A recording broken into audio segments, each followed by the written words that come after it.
আজকে আমি ভয়ানক একটা ব্যাপার নিয়ে বক্তব্য শুরু করতে চাই। আমাদের ধর্ম হলো সত্য ধর্ম, আর সত্য সুখবর যেমন প্রদান করে তেমনি সাবধান বাণীও প্রদান করে। আমাদের সকল নবী রাসূলদের, বিশেষত রাসূলুল্লাহ সাল্লাল্লাহু আলাইহি সাল্লামকে আল্লাহ আজ্জা জাল্লা বর্ণনা করেছেন মুবাশশিরান ওয়া নাযীরান, সুসংবাদদাতা ও সতর্ককারী। যদি কেউ শুধু সুসংবাদ প্রদান করেন তাহলে সে সাবধান বাণীর কথা ভুলে যাবে, আর যদি শুধু সতর্ক করতে থাকেন তাহলে সে এতই হতাশ হয়ে পড়ে যে মনে করে ভালো খবর বলতে আসলে কিছু নেই। বুঝতে পারলেন? আমি চেষ্টা করেছি এই ভারসাম্য রক্ষা করার। যেহেতু এই মাসটি প্রত্যাশার মাস, তাই আমি সুসংবাদের উপর একটু বেশি জোর দিয়েছি। আল্লাহ আজ্জা জাল্লার প্রতি আমাদের আশা এবং ভালোবাসা বৃদ্ধি করার চেষ্টা করেছি, কিন্তু এই একই সময়ে এর মাঝে একটা ভারসাম্য থাকতে হবে। যদিও আজকের বক্তব্যের শেষ অংশে আসার খবর আছে, কিন্তু শুরু করছি এমন একটা জায়গা থেকে যা অতটা আশাব্যঞ্জক নয়। দেখুন, আমাদের পূর্বের জাতি বনী ইসরায়েলকে আল্লাহ কিতাব দান করেছেন। আমাদের যেমন কোরআন রয়েছে, তাদেরকেও অন্য কিতাব দেওয়া হয়েছিল। কোরআন যাকে বর্ণনা করেছে অন্য কোরআন হিসেবে, অর্থাৎ আগের কিতাব। তারা তাদের কিতাবকে গুরুত্ব দিয়ে গ্রহণ করেনি। তাদের মাঝে বেশ কিছু বিভ্রান্তিমূলক ধারণা গড়ে ওঠে। আমরা যদিও এত ভালো মুসলমান নই, সমস্যা নেই। আল্লাহ যদি আমাদের দোজখে ফেলেনও, সবচেয়ে খারাপ পরিস্থিতিতে আল্লাহ যদি আমাদের জাহান্নামে ফেলেনও, এটা হবে সাপ্তাহিক ছুটির মতো, কয়েকদিন মাত্র। কারণ তিনি আমাদের এতই ভালোবাসেন যে মুসলমানরা শেষমেশ তো জান্নাতে যাবেই। তাই আমরা যদিও জাহান্নামে যাই, সেটা হবে অল্প কিছু দিনের জন্য, সমস্যা নেই। লান তামাসসানান নারু ইল্লা আইয়ামাম মা'দুদাত, গুটি কয়েকদিন ছাড়া আগুন কখনো আমাদের স্পর্শ করবে না, কিছুদিন মাত্র। ব্যাপারটা হলো, জান্নাত জাহান্নামের পূর্বে বিচার দিবস রয়েছে, যেটি একদিনের জন্য, সেটা 1000 বছর লম্বা হবে। জান্নাত বা জাহান্নাম নয়, আল্লাহর কথা অনুযায়ী শুধু বিচারের দিনটি এত লম্বা হবে। আর বিচারের দিনটি হবে মাত্র একদিনের, আর জান্নাত জাহান্নাম চিরকালের জন্য। তাই কেউ যখন বলে গুটি কয়েকদিন, তাকে এখনকার দিনের হিসেবে চিন্তা করলে তো হবে না।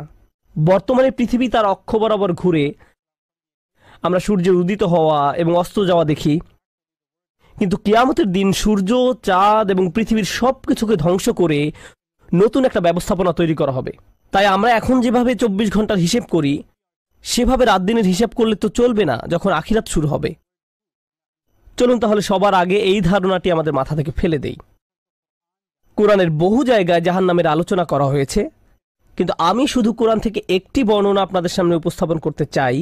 আমার মতে এটি আল কোরআনের জাহান্নামের সবচেয়ে গুরুত্বপূর্ণ বর্ণনা। কোরআনের একজন ছাত্র হিসেবে আমি মনে করি এই বর্ণনাটি জাহান্নাম সম্পর্কে জানার শুরু মাত্র। কেউ যদি এই বর্ণনাটি বুঝতে পারে, তাহলে সে জাহান্নাম সম্পর্কে যথেষ্ট জানে। আয়াতটি শুরু করা হয়েছে এই কথা বলে, ওয়ালা ইন মাসসাতহুম, এমনকি যদিও। যখন আমরা বাংলায় বলি যদি আমি সেখানে যাই, যদি আমি সেখানে যাই, তাহলে তোমার সাথে দেখা হবে। কিন্তু কেউ যখন বলে যদিও আমি যাই, এর মানে হলো যাওয়ার সম্ভাবনা ক্ষীণ। তাই আয়াতটি যদিও দিয়ে শুরু হওয়ার মাধ্যমে এমন কিছু ঘটার সম্ভাবনা কমিয়ে দিয়েছে। এভাবে বলার মাধ্যমে আল্লাহ কোনো কিছুর উপর জোর কমিয়ে দেন। সহজ কথায় তিনি বাক্যটিকে দুর্বল করে দিচ্ছেন। যদিও, যদিও কি? যদিও মাসসাতহুম, যদিও এটা তাদের স্পর্শ করে।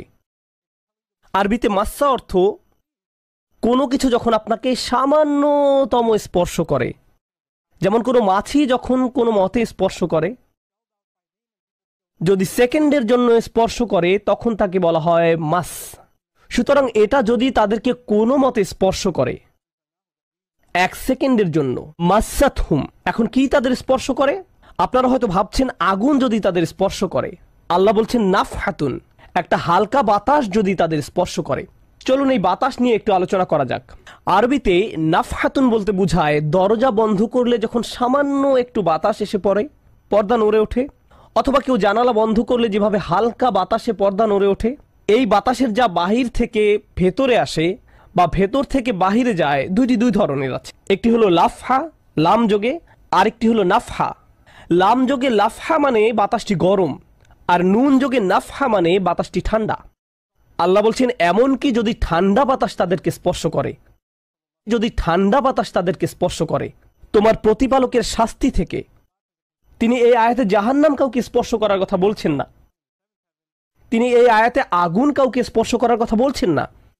তিনি এমনকি গরম বাতাস কাউকে স্পর্শ করার কথাও বলছেন না। তিনি আগুনের ঠান্ডা অংশের কথা বলছেন, আর এটা আপনাকে চিরকালের জন্য স্পর্শ করছে না।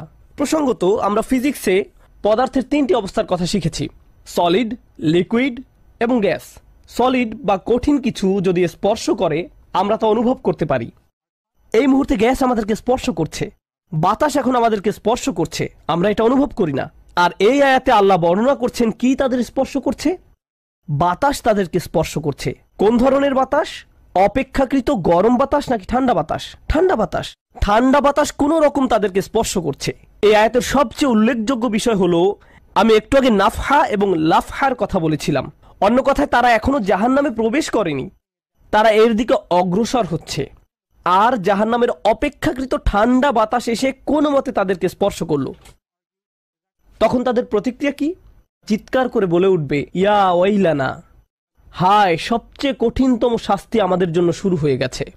ইন্না কুন্না যালিমিন, আমরা সব সময় অপরাধী ছিলাম। তারা সাথে সাথে তাদের সব অপরাধ স্বীকার করবে। যে কারণে এই আয়াতটি আমি সংক্ষেপে আপনাদের নিকট উপস্থাপন করলাম। প্রথমত, এই আয়াতে আল্লাহ জাহান্নামের শাস্তির অভিজ্ঞতা বর্ণনা করছেন না। আল্লাহ সকল বিশ্বাসীকে জাহান্নামের আগুন থেকে মুক্ত রাখুন।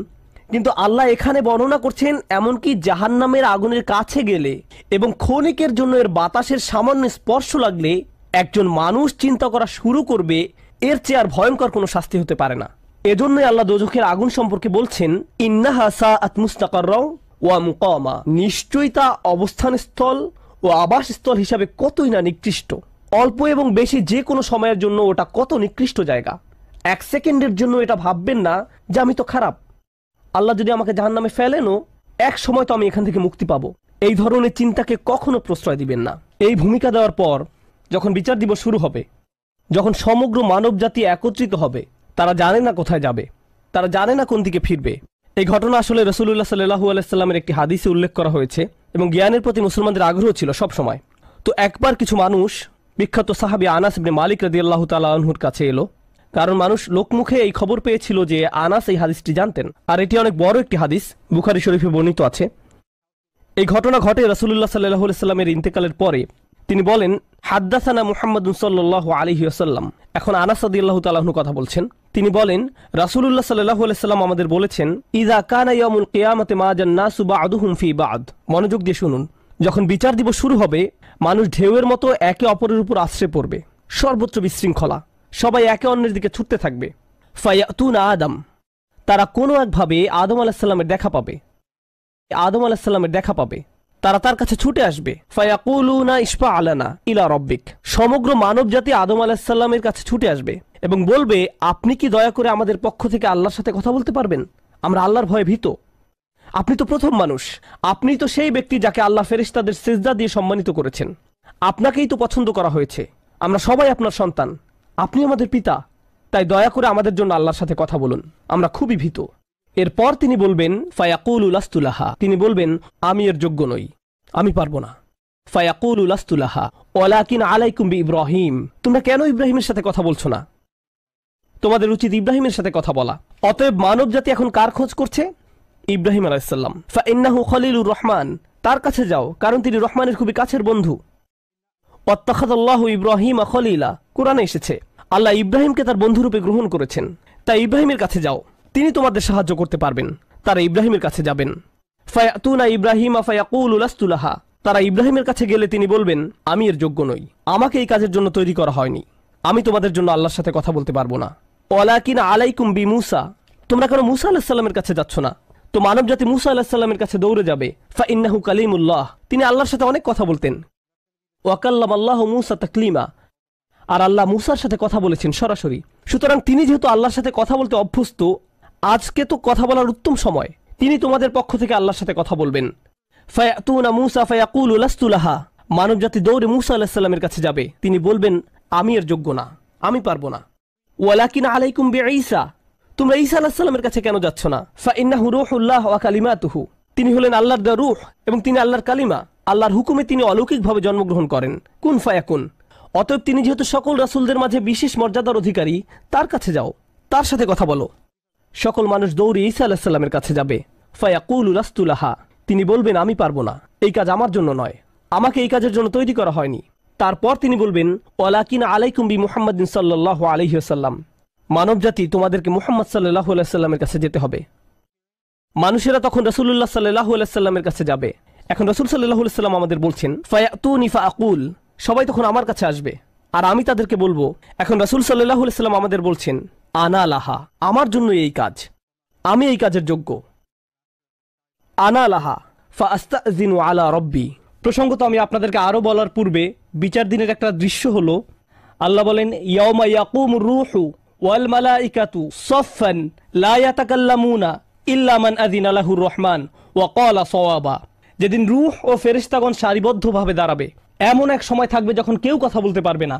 এমন এক ধরনের নীরবতা, এমন নীরবতা বিরাজ করবে যার কথা মানবজাতি কোনোদিন শোনেনি। এমন ধরনের নীরবতার অস্তিত্ব কখনো কোনোদিন ছিল না। সেই রকম পিনপতন নীরবতায় আল্লাহ বলেন, লা ইয়াতাকাল্লামুন, কেউ কথা বলতে পারবে না, ইল্লা মান আযিনা লাহুর রহমান, দয়াময় আল্লাহ যাকে অনুমতি দিবেন সে ব্যতীত। আর তিনি হলেন মুহাম্মদুর রাসূলুল্লাহ সাল্লাল্লাহু আলাইহি সাল্লাম। তিনি এমন সময়ে আল্লাহর কাছে আসবেন যখন সৃষ্টির কারো একটি শব্দ করারও অনুমতি থাকবে না, সৃষ্টির কারো কোনো আওয়াজ শোনা যাবে না। তিনি আল্লাহর সামনে এসে আল্লাহর কাছে কথা বলার অনুমতি চাইবেন। ফায়ুযানু লি, তিনি বলেন আমাকে কথা বলার অনুমতি দেওয়া হবে। ওয়ায়ুলহিমুনি মাহামিদা আহমাদাহু বিহা লা ইয়াহদুরুনিল আন, সেই দিন আল্লাহ আমাকে স্পেশাল একটি দোয়ার মাধ্যমে তার প্রশংসা, তার কৃতজ্ঞতা করা শেখাবেন, যেটি বিচার দিবসে আমাকে দেওয়া হবে, যা এর পূর্বে কাউকে দেওয়া হয়নি, কোনো সৃষ্টিকে দেওয়া হয়নি। এক স্পেশাল ওয়াহি রাসূলুল্লাহ সাল্লাল্লাহু আলাইহি সাল্লামকে দেওয়া হবে বিচার দিবসে, যা কোনো সৃষ্টিকে দেওয়া হয়নি। আর তিনি সেই দিন সে স্পেশাল উপায়ে আল্লাহর প্রশংসা করবেন, লা ইয়াহদুরুনিল আন, আর সেই ওহী এখনো আমার কাছে আসেনি, সেই দোয়া এখনো আমি জানি না। ফা আহমাদাহু বিতিলকাল মাহামিদ, তারপর আমি আল্লাহর দেওয়া সেই স্পেশাল বাক্যগুলোর মাধ্যমে আল্লাহর প্রশংসা করব। ওয়া আখিরু লাহু সাজিদান, আমি সেই বাক্যগুলো উচ্চারণ করার পর আল্লাহর সমীপে সিজদায় অবনত হব। কিয়ামতের দিনের দৃশ্যপটে রাসূলুল্লাহ সাল্লাল্লাহু আলাইহি সাল্লাম এমন জায়গায় থাকবেন, এই অবস্থাকে বলা হয় মাকাম মাহমুদা, একটা স্টেশন, অথবা বলতে পারেন এমন একটা স্টেজ যা প্রশংসিত, আর মানবজাতি সেটা প্রত্যক্ষ করবে। আমরা সবাই এটা দেখতে পাবো। আমরা সবাই তখন নিশ্চুপ থাকব, আর তিনি সিজদায় পড়ে যাবেন। তিনি যখন সিজদায় পড়ে যাবেন তখন আল্লাহ আজ্জা ওয়া জাল্লা তার সাথে কথা বলবেন। এতক্ষণ তিনি আল্লাহর সাথে কথা বলছিলেন, এখন আল্লাহ আজ্জা ওয়া জাল্লা তার সাথে কথা বলবেন। তিনি কি বলবেন? ইয়া মুহাম্মদ ইরফা রাসাকা, তিনি বলবেন মুহাম্মদ তোমার মাথা উত্তোলন করো। ওয়াকুল, বলো, ইউসমা আলাকা, তোমার কথা শোনা হবে। শুধু যে আল্লাহ তার কথা শুনবেন তা নয়, বরং বিচার দিনে উপস্থিত সবাই তার কথা শুনতে পাবে। ইউসমা আলাক, তারপর আল্লাহ বলেন, ওয়াসাল তুতা, চাও তোমাকে দেওয়া হবে, তুমি যা চাও দেওয়া হবে। কিয়ামতের দিন আল্লাহর একটি সৃষ্টি কেমন পজিশনে থাকলে আমরা সবাই যখন আল্লাহর নিকট ভিক্ষা চাচ্ছি, আতমিম লানা নূরানা ওয়াগফির লানা, হে আমাদের পালনকর্তা, আমাদের নূরকে পূর্ণ করে দিন এবং আমাদেরকে ক্ষমা করুন, এই কথা বলে আমরা আল্লাহ আজ্জা ওয়া জাল্লার কাছে কাকুতি মিনতি করতে থাকব। আর এখানে আল্লাহ তার এই সৃষ্টিকে বলছেন, তুমি চাও, তুমি যা চাও আমি দিব, সাল তুতা। এই হলো আমাদের রাসূল সাল্লাল্লাহু আলাইহি সাল্লাম। তারপর আল্লাহ বলবেন, ওয়াশফা, তুমি যদি কারো পক্ষ থেকে কথা বলতে চাও, তুমি যদি কারো ব্যাপারে সুপারিশ করতে চাও, যাও সুপারিশ করো। তুশাফা, আমি তোমাকে অন্য মানুষদের পক্ষ হয়ে কথা বলার অধিকার দিলাম। তুশাফা, এই গ্যারান্টি আল্লাহ তার রাসূল সাল্লাল্লাহু আলাইহি সাল্লামকে দিয়েছেন।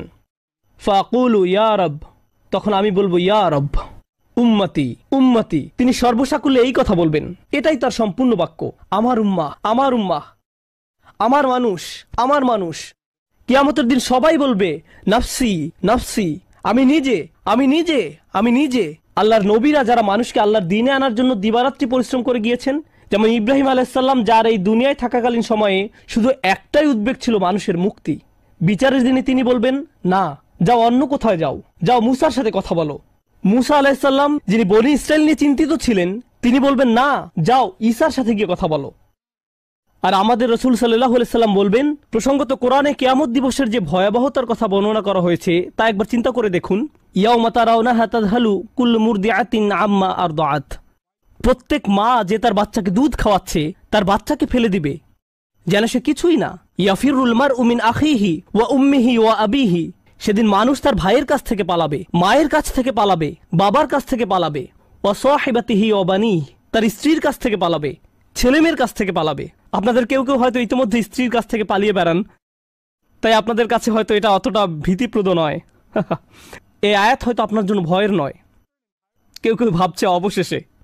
যাই হোক, সমস্ত গুরুত্বের সাথে সেই দিন সবাই কাকে নিয়ে উদ্বিগ্ন থাকবে? নিজেকে নিয়ে। প্রকৃতপক্ষে সেদিন প্রত্যেক ব্যক্তি বলবে, অমান ফিল আরদি জামিআ সুম্মা ইউনজিহ, সবাইকে জাহান্নামে নিয়ে যান এবং বিনিময়ে আমাকে জান্নাতে প্রবেশ করতে দিন। এটাও কোরআনে এসেছে। মানুষ সেদিন এমন মরিয়া হয়ে উঠবে, সেদিন একজন মানুষ আল্লাহর সাথে কথা বলবেন, আর প্রথম যে শব্দগুলো তার মুখ থেকে উচ্চারিত হবে তা হলো উম্মতি উম্মতি। আপনার জন্য আপনার রাসূলের ভালোবাসা এমনই প্রগাঢ় সাল্লাল্লাহু আলাইহি সাল্লাম। আমার উম্মাহ, আমার উম্মাহ। যদি আমরা তাকে ভালোবেসে থাকি, তাহলে যেই উম্মতের জন্য আল্লাহ রাসূলের এত ভালোবাসা, সেই উম্মতের জন্য আমাদের অন্তরে কিভাবে এত ঘৃণার বাস হয়? কিভাবে সম্ভব এটা? কিভাবে আমাদের পরস্পরের প্রতি এত ক্রোধ, বিচার, সমালোচনা, বিভক্তি, বিদ্বেষ, অনুমান, অহংকার? আর এই মানুষগুলো দাবি করে তারা রাসূলুল্লাহ সাল্লাল্লাহু আলাইহি সাল্লামকে ভালোবাসে। এইসব তুচ্ছ বিষয় ভুলে যেতে এই ভালোবাসা কি যথেষ্ট নয়? আমাদের কোন পার্থক্যগুলো এর চেয়ে বড়? তো যখন রাসূলুল্লাহ সাল্লাল্লাহু আলাইহি সাল্লাম বলবেন উম্মতি উম্মতি, আল্লাহ সুবহানাহু ওয়া তাআলা বলবেন ফায়াকুলু ইনতালিক ফাআখরিজ মিনহা মান কানা ফি কলবিহি মিসকালা শাইরাতিন মিন ঈমান। মনোযোগ দিয়ে শুনুন, যাও এখান থেকে বের করে নাও যাদের অন্তরে ঈমান আছে, এমনকি এখানে শারিয়া মানে বার্লি দানা, যা সামান্য একটু লম্বা হয়, যাদের অন্তরে এতটুকু পরিমাণ ঈমানও আছে, যে কোনো ঈমান যদি তাদের অন্তরে থেকে থাকে, তাহলে তাদেরকে বের করে নাও। আপনি এগিয়ে যান এবং বের করে নিন। দৃশ্যপটটি কল্পনা করুন। রাসূলুল্লাহ সাল্লাল্লাহু আলাইহি সাল্লাম মানুষকে রাখছেন, যাও যাও যাও, তিনি তাদেরকে সরিয়ে নিচ্ছেন। কিছু মানুষকে নিয়ে যাওয়ার পর ফেরেশতারা থামিয়ে দিলেন, কারণ কারো কারো ঈমান এর চেয়েও ছোট। সামান্য পরিমাণ ঈমান বলতে আসলে কি বোঝায়? কেউ একজন হারাম কোনো কাজে যুক্ত ছিল, সে ভয়ানক কিছু একটা করছিল, কাজটা করে ফেলার পর তার মনে অনুশোচনা জাগ্রত হলো, তার ভেতর থেকে কিছু একটা বলছে এটা খারাপ কাজ, আমার এটা করা উচিত নয়, আল্লাহ আমাকে এটা সম্পর্কে জিজ্ঞাসা করবেন। তারপর কোনো একভাবে তার এই চিন্তাটাকে সে দমিয়ে দিল, থাক এখন চিন্তা করার দরকার নেই। কিন্তু পরবর্তীতে সে আল্লাহর কাছে দোয়া করে বলল, ইয়া আল্লাহ, আমি জানি না কিভাবে এই কুঅভ্যাস থেকে বাঁচব, আমাকে এর থেকে মুক্তি দিন। আমি চাই না এটা আমার জীবনে আর ঘটুক, কিন্তু তবু আমি এটাতে আটকা পড়ে আছি। অতি ক্ষুদ্র ঈমান তার ভেতর থেকে চিৎকার করছে, অন্য কেউ এটা শুনতে পারছে না, তার অন্তর এটা শুনছে। আর আল্লাহ আজ্জা জাল্লা বলছেন, তারা যদি এতটুকু ঈমানও দেখাতে পারে, আপনি এগিয়ে যান, তাদেরকে বের করে নিয়ে আসুন। আপনি তাদেরকে বের করে নিয়ে আসুন। আর তিনি যখন এভাবে মানুষদেরকে বের করে নিয়ে আসবেন, তখন ফেরেশতারা একসময় থামিয়ে দিবেন, কারণ অনেক মানুষের অন্তরে এতটুকু ঈমানও নেই, সামান্য অনুতাপটুকু তাদের অন্তরে ছিল না। থামিয়ে দিবেন, ফাআনতালিক ফাফআল, আমি গিয়ে এমনই করব, সুম্মা আউদ, তারপর আমি ফিরে আসব। অর্থাৎ ফেরেশতারা থামিয়ে দিবে, আর অন্য মানুষেরা সেখানে কাঁদতে থাকবে, আমাদের কি হবে, আমাদের কি হবে। তারপর রাসূলুল্লাহ সাল্লাল্লাহু আলাইহি সাল্লাম ফেরত আসবেন, ফাআহমাদাহু বিতিলকাল মাহামিদ, অতঃপর আমি পুনরায় সেসব প্রশংসা বাক্য দ্বারা আল্লাহর প্রশংসা করব। লক্ষ্য করুন, প্রথমবার তিনি প্রার্থনা করার জন্য অনুমতি চেয়েছিলেন, তাই না? দ্বিতীয়বারের বেলায় অনুমতির কোনো উল্লেখ নেই। লক্ষ্য করেছেন, তিনি আসলে সাথে সাথে আল্লাহর প্রশংসা করা শুরু করবেন। আল্লাহ কি তাকে এমনটি করতে বলেছেন? না, এটা হলো নিজ উম্মতের প্রতি তার অপরিসীম ভালোবাসার বহিঃপ্রকাশ। তিনি আবারও আল্লাহর প্রশংসা করা শুরু করবেন, এই আশায় যে আল্লাহ তাকে অটোমেটিক অনুমতি দিবেন। সুম্মা আখিরু লাহু সাজিদান, আর সিজদায় পড়ে যাব। ফায়াকুলু ইয়া মুহাম্মদ, আমাকে বলা হবে, হে মুহাম্মদ, ইরফা রাসাকা, তোমার মাথা উঠাও। কুল ইউসমা আলাকা, বলো তোমার কথা শোনা হবে। ওয়াসাল তুতা, চাও তোমাকে আবার দেওয়া হবে। ওয়াশফা তুশাফা, সুপারিশ করো, সুপারিশ গ্রহণ করা হবে। তোমাকে সুযোগ দেওয়া হবে তাদেরকে বের করে নেয়ার, তোমাকে তাদের জন্য সুপারিশ করার সুযোগ দেওয়া হবে। ফাআকুলু ইয়া রব উম্মতি উম্মতি, আমি তখন বলবো, হে আমার রব, আমার উম্মত, আমার উম্মত। তিনি তো ইতোমধ্যে অল্প ঈমানের অধিকারীদেরকে বের করে নিয়েছেন। ফায়াকুলু ইনতালিক, এরপর আল্লাহ বলবেন, এগিয়ে যাও। ফাআখরিজ মিনহা মান কানা ফি কলবিহি মিসকালা যাররাতিন আও খারদালাতিন মিন ঈমান, তোমাকে সুযোগ দেওয়া হবে তাদেরকে বের করে নেয়ার, সুপারিশ গ্রহণ করা হবে। যাদের অন্তরে এক বিন্দু পরিমাণ ঈমান আছে, বালির দানা নয়, বালির দানা তো এতটুকু লম্বা, বরং বিন্দু পরিমাণ। খারদালা মানে সরিষার দানা, অতি ক্ষুদ্র বিন্দুর মতো। আর যখন আল্লাহ বলছেন এর ওজনের মতো, বর্তমানে আমাদের কাছে ডিজিটাল ওজন মাপার যন্ত্র আছে, আগের দিনে পাল্লা ছিল, তাই আপনি যখন এক মুষ্টি চাল এক পাল্লায় রাখতেন, সেটা হয়তো তেমন একটা ঝুঁকতো না। যদি একটু বেশি করে চাল রাখতেন, তখন একটু ঝুঁকতো। এখন ডিজিটাল ওজন মাপার যন্ত্র দিয়ে গ্রাম, কিলোগ্রাম মাপা হয়। এমনকি সামান্য কয়েক দানা রাখলেও যন্ত্রের স্ক্রিনে ভেসে উঠে 0.001 গ্রাম। এখন শুধু একটি চাল রেখে দেখুন, বা একটি সরিষার দানা রেখে দেখুন, স্ক্রিনে কিছু ভেসে উঠে কিনা? কিছুই হয় না, কিছুই হয় না। আর আল্লাহ বলছেন, আমি তোমার সুপারিশের কারণে, রাসূলুল্লাহ সাল্লাল্লাহু আলাইহি সাল্লামের দোয়ার কারণে এমন মানুষদেরকেও মুক্তি দিব যাদের ঈমান এমনকি এই দুনিয়ায়ও মাপা যায় না, এই দুনিয়ায়ও মাপা যায় না। প্রসঙ্গত আপনি যদি একটি দানা খান বুঝতে পারবেন যে কিছু খেয়েছেন, আপনি এমনকি বুঝতেও পারবেন না। এটা হলো এমন ধরনের ঈমান যার আছে এটা সে নিজেও ভালোভাবে বুঝতে পারে না, এমনকি তারা নিজেরাও ঠিকমতো বুঝে উঠতে পারে না যে ঈমান আছে, আর অন্যরা কিভাবে বুঝবে। আর কেউ যদি একটি দানা আহার করে এটা তাদের পুষ্টি সাধনে তেমন কোনো ভূমিকা রাখতে পারে না, এটা শরীরের জন্য যথেষ্ট পরিমাণের খাবার নয়। ঠিক তেমনি যার সরিষার দানা পরিমাণ ঈমান ছিল, সেই ঈমানও একটি ভালো জীবন অতিবাহিত করার জন্য তা যথেষ্ট ছিল না, কিন্তু তাদের অন্তরের কোনো এক জায়গায় একটি ঈমানের বাস ছিল। আল্লাহ বলছেন, তুমি এমন যাদেরকে পাও তাদেরকেও বের করে নিয়ে আসো। ফাখরিজহু ফাআনতালিক, আমি যাব এবং তাই করব। আর এটা বিশাল এক জনগোষ্ঠী যারা আল্লাহর কাছ থেকে দূরে সরেছিল, তাদের ভেতরে একেবারে ক্ষুদ্র কিছু ঈমান ছিল। এরপর তো আর কিছু নেই মনে হচ্ছে, ঘটনা শেষ। কিন্তু রাসূলুল্লাহ সাল্লাল্লাহু আলাইহি সাল্লাম এখানেই থেমে যাননি। ফাআহমাদাহু বিতিলকাল মাহামিদ সুম্মা আখিরু লাহু সাজিদান, তিনি এখানেই থেমে যাননি, তিনি আবারও ফিরে যাবেন এবং আমি সেসব প্রশংসা বাক্য দিয়ে আল্লাহর প্রশংসা করব এবং আবারও সিজদায় পড়ে যাব। ফায়াকুলু ইয়া মুহাম্মদ ইরফা রাসাকা, আমাকে বলা হবে হে মুহাম্মদ মাথা উঠাও। ওয়াকুল ইসমা আলাকা, বলো তোমার কথা শোনা হবে। ওয়াসাল তুতা, চাও দেয়া হবে। আল্লাহ আজ্জা ওয়া জাল্লা সহজেই বলতে পারতেন তুমি তো ইতিমধ্যে চেয়েছো এবং তোমাকে দেয়া হয়েছে, কিন্তু তৃতীয়বারের মতো রাসূলুল্লাহ সাল্লাল্লাহু আলাইহি সাল্লামকে বলা হচ্ছে ওয়াশফা তুশাফা, এগিয়ে যাও, মানুষের জন্য সুপারিশ করো, গ্রহণ করা হবে, তোমাকে তাদের পক্ষে চাওয়ার সুযোগ দেওয়া হবে, আমি তোমাকে এটা দিচ্ছি। ফাআকুলু ইয়া রব উম্মতি উম্মতি, আমার উম্মাত আমার উম্মাত। এখন চলুন এখানে একটু থামি।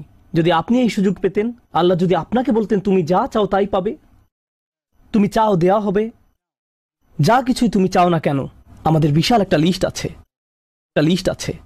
রাসূলুল্লাহ সাল্লাল্লাহু আলাইহি সাল্লামকে এই সুযোগ কয়বার দেওয়া হয়েছে? কত মিলিয়ন মানুষকে ইতিমধ্যে রক্ষা করা হয়েছে। তৃতীয়বার তো তিনি নিজের জন্য কিছু চাইতে পারতেন। আমরা তো মানুষ, আল্লাহ যদি বলেন চাও আমি দিব, আর এই মানুষটি আল্লাহর সামনে দাঁড়িয়ে আছেন আর তাকে বলা হচ্ছে, কিন্তু তারপরেও তার জিহ্বায় উম্মাহ উম্মতি উম্মতি। তো আল্লাহ বলবেন ফায়াকুলু ইনতালিক, সামনে এগিয়ে যাও। ফাখরিজ মান কানা ফি কলবিহি আদনা আদনা আদনা মিসকাল হাব্বাতিন খরদালিম মিন ঈমান, যাও সামনে এগিয়ে যাও এবং এমন প্রত্যেক ব্যক্তিকে বের করে আনো যার একটি সরিষার অতি ক্ষুদ্র অতি ক্ষুদ্র অংশ পরিমাণ ঈমান আছে। এত ক্ষুদ্র বিন্দু যাকে আপনারা হয়তো মাইক্রোস্কোপিক বলবেন। যদি তাদের এক অ্যাটম বা এক সাব অ্যাটমিক কণার পরিমাণ ঈমান থাকে, এই পৃথিবীতে যা দেখা শোনা বা উপলব্ধি করা সম্ভব নয়। যদি তাদের গভীর অবচেতন মনের কোথাও কণা পরিমাণ ঈমান থাকে, যদি তাদের ততটুকু ঈমান থাকে, এগিয়ে যাও এবং তাদের বের করে নিয়ে আসো। যদি তাদের অন্তরে এতটুকু ঈমান থাকে, তো আল্লাহ রাসূলুল্লাহ সাল্লাল্লাহু আলাইহি সাল্লামকে বলবেন ফাখরিজহু মিনান নার, তাদেরকে আগুন থেকে বের করে আনো। কথাটা মনোযোগ দিয়ে শুনুন, তাদেরকে কোথা থেকে বের করে আনো? আগুন থেকে। অর্থাৎ কিছু মানুষ ইতোমধ্যে জাহান্নামে পতিত হয়ে গেছে। অনেক মানুষ এই হাদিস পড়ে মনে করে আমরা জাহান্নাম থেকে মুক্তি পেয়ে যাব, আগুন আমাদের স্পর্শ করবে না। কিন্তু হাদিস এই কথা বলছে না। রাসূলুল্লাহ সাল্লাল্লাহু আলাইহি সাল্লাম আল্লাহর কাছে কাকুতি মিনতি করছেন, আর এই দিনটি হবে 50,000 বছর লম্বা। অনেক মানুষের বিচার ইতোমধ্যে হয়ে গেছে। আর আমি আপনাদেরকে সেই আগুন সম্পর্কে শুরুতে বলেছিলাম, আপনি যদি এর বাতাসের স্পর্শ পান 1 সেকেন্ডেরও কম সময়ের জন্য, আপনার মনে হবে এর চেয়ে ভয়ঙ্কর আর কোনো শাস্তি হতে পারে না। আর আল্লাহ রাসূল সাল্লাল্লাহু আলাইহি সাল্লাম সেই মানুষগুলোর জন্য আশা ছেড়ে দেননি, তাদের জন্য হতাশ হয়ে পড়েননি। প্রসঙ্গত তারা মুসলিম, তারা কিন্তু মুসলিম, কারণ রাসূল সাল্লাল্লাহু আলাইহি সাল্লাম কি বলছেন, তার মুখ থেকে কোন কথাগুলো উচ্চারিত হয়েছে? উম্মতি উম্মতি। আগুনের মানুষগুলো মুসলমান, ওই মানুষগুলো অমুসলিম নয়, মুসলিম। তো রাসূল সাল্লাল্লাহু আলাইহি সাল্লাম বলেন ফাআনতালিকু ফাআফআল, আমি যাব এবং সেটাই করব। প্রসঙ্গত রাসূলুল্লাহ সাল্লাল্লাহু আলাইহি সাল্লামের এই কথার সাথে হাদিসের সমাপ্তি হলো। আনাস ইবনে মালিক রাদিয়াল্লাহু তাআলা আনহু তার কাছে আসা লোকদেরকে এতটুকু বর্ণনা করলেন। ফাকুলতু লিবাদি আসহাবিনা, হযরত আনাসের কাছে হাদিস শিখতে আসা একজন বলল, আমি আমার কিছু সঙ্গীকে বললাম, লাউ মারারনা বিল হাসান ওয়া হুয়া মুতাওয়ারিন ফি মানজিলি আবি খলিফা, চলো আমরা হাসান বসরির কাছে যাই। আমরা হাদিসটি আনাসের কাছ থেকে শুনেছি, কিন্তু আমরা জানি এই হাদিসটি হাসানও জানেন, চলো আমরা তার কাছে যাই। প্রসঙ্গত আনাস রাদিয়াল্লাহু তাআলা আনহুর তখন অনেক বয়স হয়ে গিয়েছিল এই হাদিসে কতবার রাসূল সাল্লাল্লাহু আলাইহি সাল্লাম আল্লাহর কাছে গেলেন? 3 বার। রাসূলুল্লাহ সাল্লাল্লাহু আলাইহি সাল্লাম ইন্তেকাল করেছেন বহু বছর আগে। আমরা জেনেছি এই হাদিস হাসান বসরিও জানেন। তারা আগে কখনো এই ধরনের কথা শুনেনি। খুবই আশ্চর্যজনক কথা। এজন্য তারা ব্যাপারটা যাচাই করতে চাচ্ছিলেন যে দেখা যাক হাসান বসরিও একই হাদিস বর্ণনা করেন কিনা। তারা শুনেছে হাসান বসরি বাস করেন আবু খলিফার বাড়ির পেছনের একটি ঘরে। তাই তারা হাসান বসরিকে খুঁজতে লাগলো। তারা তাকে খুঁজে পেলেন। হাদ্দাসানা আনাস ইবনে মালিক ফাআতাইনাহু ফাসাল্লামনা আলাইহি। তো আমরা তার কাছে এলাম এবং তাকে সালাম দিলাম। ফাআযিনা লানা, তিনি আমাদেরকে প্রবেশের অনুমতি দিলেন। ফাকুলনা লাহু ইয়া আবা সাঈদ, আমরা তাকে বললাম, হে সাঈদের পিতা, জিনাকা মিন ইনদি আখিকা আনাস ইবনে মালিক, আমরা আপনারই ভাই আনাস ইবনে মালিকের নিকট হতে আপনার কাছে আসলাম। ফালাম নারা মিসলা মা হাদ্দাসানা ফি শাফাআত, শাফাআত বিষয়ে তিনি যেমন বর্ণনা দিয়েছেন তেমনটা বর্ণনা করতে আমরা আর কাউকে দেখিনি। ফাকালা হি, তিনি বললেন ফাহাদ্দাসনাহু বিল হাদিস, আমার কাছে সেটি বর্ণনা করো, দেখি তোমরা আনাসের কাছ থেকে কি শুনেছ। তো তারা তার নিকট সম্পূর্ণ হাদিসটি বর্ণনা করে শোনালেন। ফাআনতাহা ইলা হাযাল মাওদি', আমরা এই পর্যন্ত অর্থাৎ 3 বার রাসূল সাল্লাল্লাহু আলাইহি সাল্লামের সুপারিশের কথা বলে শেষ করলাম। ফাকালা হি, তিনি বললেন আরো বর্ণনা করো। ফাকুলনা লাম ইয়াজিদ লানা আলা হাযা, আমরা বললাম তিনি তো এর অধিক আমাদের কাছে বর্ণনা করেননি, আমাদেরকে এতটুকুই বলেছেন। এখন হাসান কথা বলছেন, লাকাদ হাদ্দাসানি ওয়া হুয়া জামিউ মুনযু 20 সানাতান, তিনি অর্থাৎ আনাস আমার কাছে এই হাদিস বর্ণনা করেছেন যখন তিনি তখন যুবক ছিলেন, 20 বছর আগে। কত বছর আগে? 20 বছর আগে। আমি নিশ্চিত না তিনি কি বাকিটুকু ভুলে গেলেন, নাকি তিনি তোমাদেরকে বাকিটুকু বলেননি কারণ তাহলে তোমরা অলস হয়ে পড়বে। ফালা আদ্রি আনাসি আম কারিহা আন তাত্তাকিলু, তিনি এরপর বললেন এই হাদিসের চতুর্থ একটি অংশ আছে, আর আমি নিশ্চিত নই তোমাদের বলা উচিত কিনা, কারণ তার এখন বয়স বেশি হয়েছে, তার স্মরণশক্তি ওইভাবে কাজ করছে না। কিন্তু আমার সন্দেহ তিনি তোমাদের বলেননি কারণ তোমরা এতে অলস হয়ে পড়বে। তারা বলল, ইয়া আবা সাঈদ হাদ্দাসানা, আপনি কি আমাদেরকে এটা বলতে পারেন? আমরা আসলেই জানতে চাই। ফাদহিকা, তিনি হাসতে শুরু করলেন। ফাকালা খুলিকাল ইনসানু আজুলা, তিনি কোরআনের একটি আয়াত উল্লেখ করে বললেন, মানুষকে সৃষ্টি করা হয়েছে তাড়াহুড়া প্রবণ করে। মা যাকারতুহু ইল্লা ওয়া আনা আদরি আন উহাদ্দিসুকুম হাদ্দাসানি কামা হাদ্দাসাকুম বিহি, আমি তো বর্ণনার উদ্দেশ্যেই তোমাদের কাছে বিষয়টি উল্লেখ করলাম। তিনি তাদেরকে উৎসুক করে তুলেছিলেন, আমি তোমাদেরকে বলবো তিনি তোমাদের নিকট যা বলেছেন তা সত্য। হাসান আরো বলেন, রাসূলুল্লাহ সাল্লাল্লাহু আলাইহি সাল্লাম বলেন, এরপর আমি চতুর্থবারের মতো ফিরে আসব। ফাআহমাদাহু বিতিলকাল মাহামিদ, এবং সেসব প্রশংসা বাক্য দিয়ে আল্লাহর প্রশংসা করব, যে বাক্যগুলো আল্লাহ আমাকে দিয়েছেন, যা অন্য কোন সৃষ্টিকে এর পূর্বে দেয়া হয়নি, এবং সিজদায় পড়ে যাব। সুম্মা আখিরু লাহু সাজিদান, তখন বলা হবে, ফায়ুকালু ইয়া মুহাম্মদ ইরফা রাসাকা, হে মুহাম্মদ মাথা উঠাও। ওয়াকুল ইউসমা, বলো তোমার কথা শোনা হবে। ওয়াসাল তুতা, চাও দেয়া হবে।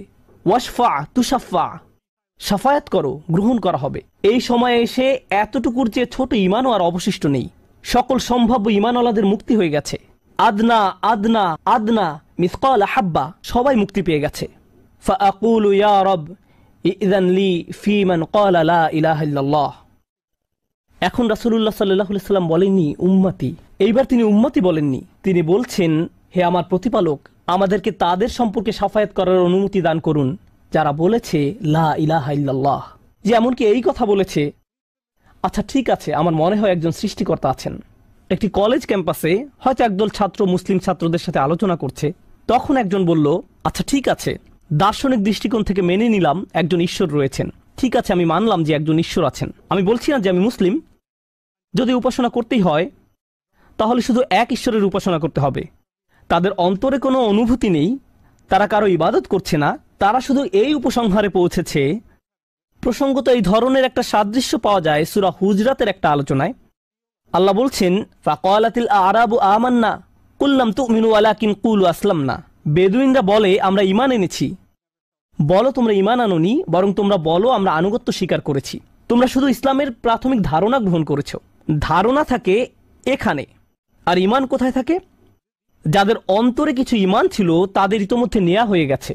এখন যাদের মাথায় কিছু ধারণা ছিল যে একজন রব আছেন, তারা কোনোদিন ধর্ম প্র্যাকটিস করেনি, তারা ধর্মীয় কোনো কাজই করেনি, তারা শুধু এই ধারণা মেনে নিয়েছিল যে শুধু একজন প্রভুর উপাসনা করতে হবে। রাসূলুল্লাহ সাল্লাল্লাহু আলাইহি ওয়াসাল্লাম বলছেন, যে কেউ এই সিদ্ধান্তে আসবে যে কেউ বলবে লা ইলাহা ইল্লাল্লাহ, তার জন্য শাফায়াত করার অনুমতি দান করুন।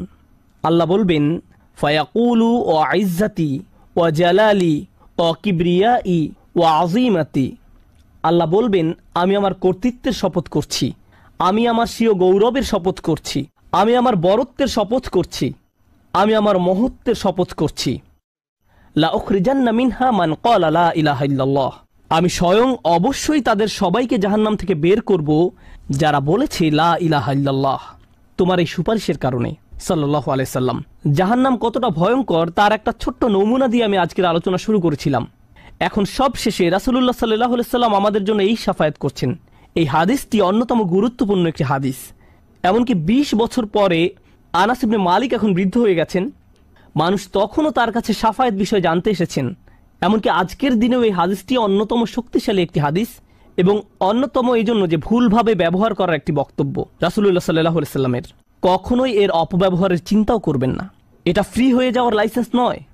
যদি আমরা মনোযোগের সাথে পড়ি তাহলে আমরা বুঝব যে আল্লাহ এমন মানুষদেরকে জাহান্নাম থেকে বের করে আনার জন্য অনুমতি দেবেন যাদের ঈমান যথেষ্ট ছিল না, যাদের সৎ কাজ যথেষ্ট ছিল না। পক্ষান্তরে এমন অনেক মানুষ থাকবে যাদের অন্তরে ঈমান আছে, যাদের ডান হাতে সৎ কাজ আছে, আর এই সৎ কাজগুলো বিচারের দিনে আলোতে পরিণত হবে। হৃদয়ের ঈমানও বিচারের দিনে জ্যোতিতে পরিণত হবে। ইয়াসআ নূরুহুম বাইনা আইদিহিম ওয়া বিআইমানিহিম। তাদের বুকের ভেতর থেকে আলো ছুটতে থাকবে এবং তাদের ডান হাত থেকে এই আলো টর্চে পরিণত হবে, গাড়ির হেডলাইটের মতো। চারপাশে থাকবে অন্ধকারাচ্ছন্ন, আর আপনি জান্নাতের দিকে ছুটতে থাকবেন। আপনাকে জাহান্নাম অতিক্রম করে যেতে হবে, এটা আল্লাহর নির্দেশ। ওয়া ইম মিনকুম ইল্লা ওয়ারিদুহা। জান্নাতে যেতে হলে সবাইকে জাহান্নাম অতিক্রম করে যেতে হবে, সবাইকে, এর কোনো ব্যতিক্রম নেই। আর এই ব্রিজ অতিক্রম করতে হলে আপনার আলো লাগবে। যদি আলো না থাকে তাহলে পড়ে যাবেন। তো মানুষ যখন হেঁটে যাচ্ছে তখন অনেকের এত পরিমাণ আলো থাকবে যেন মক্কা থেকে সিরিয়া দেখা যাচ্ছে, আর কারো কারো এত অল্প পরিমাণ আলো থাকবে যে তারা কোনো মতে পায়ের সামনের কিছু অংশ দেখতে পাবে, কারণ তাদের ঈমান দুর্বল ছিল। কিন্তু এই হাদিস এমন মানুষদের সম্পর্কে নয় যাদের সামান্য কিছু আলো থাকবে বা অনেক বেশি আলো থাকবে। এই হাদিস এমন মানুষদের সম্পর্কে যাদের আলো এত স্বল্প পরিমাণ যে এটি দিয়ে কিছুই দেখা যাচ্ছে না, আর যাদের আলো আছে তারা আল্লাহর কাছে ভিক্ষা করতে থাকবে, রব্বানা আতমিম লানা নূরানা ওয়াগফির লানা। আমাদেরকে আমাদের আলো পূর্ণ করে দিন, ব্যাটারি যেন শেষ হয়ে না যায়। আমাদেরকে জান্নাতের গেটে পৌঁছে দিন, আমাদেরকে ক্ষমা করে দিন। আমরা আল্লাহর কাছে ভিক্ষা চাচ্ছি যেন তিনি আমাদের কপালে রাসূলুল্লাহ সাল্লাল্লাহু আলাইহি সাল্লামের শাফায়াত জুড়ে দেন। তিনি যেন আমাদেরকে তাদের অন্তর্ভুক্ত করেন যারা আরশের ছায়ায় থাকবে। আমরা আল্লাহর কাছে প্রার্থনা করছি তিনি যেন আমাদেরকে তাদের অন্তর্ভুক্ত করেন যাদেরকে এমনকি জাহান্নামের আগুনের ঠান্ডা বাতাসও স্পর্শ করবে না। আমরা আল্লাহর কাছে দোয়া করছি তিনি যেন আমাদেরকে তার রাসূলের অনুগত উম্মায় পরিণত করে দেন। তাদের অন্তর্ভুক্ত নয় যাদের ব্যাপারে তিনি অভিযোগ করবেন, বরং তাদের অন্তর্ভুক্ত করুন যাদের জন্য তিনি সুপারিশ করবেন। আগেরবার আমি বলেছিলাম একদল মানুষ সম্পর্কে রাসূলুল্লাহ সাল্লাল্লাহু আলাইহি ওয়াসাল্লাম অভিযোগ করবেন, ইন্না কওমি ইত্তাখাযু হাযাল কুরআনা মাহজুরা। হে আমার রব, নিশ্চয়ই আমার কওম এই কুরআনকে পরিত্যাজ্য গণ্য করেছে। আমরা তাদের অন্তর্ভুক্ত হতে চাই না। আমরা তাদের অন্তর্ভুক্ত হতে চাই যাদের জন্য তিনি আল্লাহর কাছে সুপারিশ করবেন। আল্লাহ যেন আমাদের সবাইকে তার রাসূলের শাফায়াতের যোগ্য করে দেন।